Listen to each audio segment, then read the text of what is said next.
ፀሐይ ከተራሮች በላይ ቀስ ብላ ወጣች።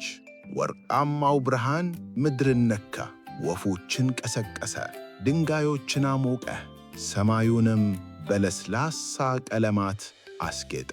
አንዲት ወጣት በጠባብ መንገድ ላይ ትጓዝ ነበር።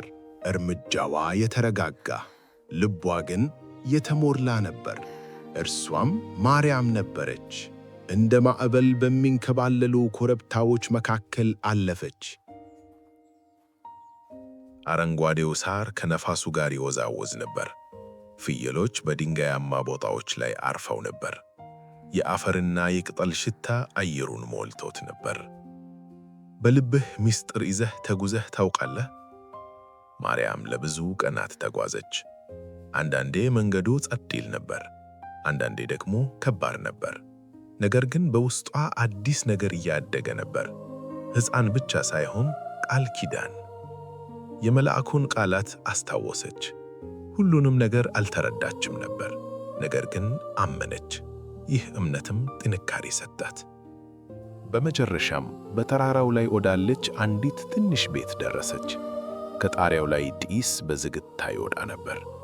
በውስጥም ኤልሳቤጥ ትኖር ነበር። እርሷ በዕድሜ የገፋች ነበረች። እርምጃዋ የዘገየ፣ እጆቿም እያደገ ባለው ሆዷ ላይ ያረፉ ነበር። ለብዙ ዓመታት ጠብቃለች። መጠበቅ ሲያበቃ ምን ይሰማል? ማርያም ወደ ውስጥ ስትገባ ክፍሉ በጸጥታ ብርሃን ተሞላ።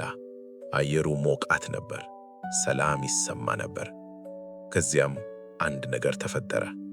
በኤልሳቤጥ ሆድ ውስጥ ያለው ሕፃን በደስታ ዘለለ። በፍርሃት አይደለም፣ በሕመም አይደለም፣ በደስታ እንጂ።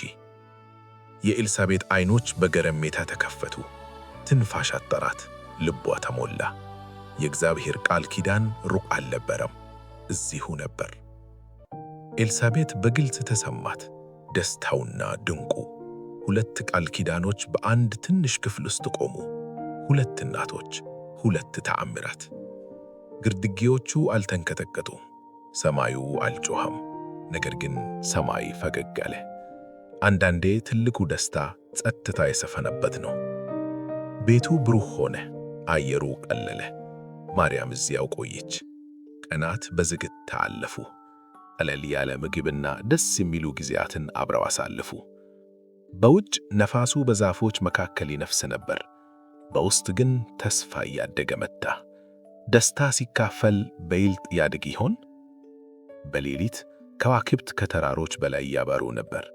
ማርያም ወደ ሰማይ ተመለከተች። ኤልሳቤጥም በሰላም አረፈች።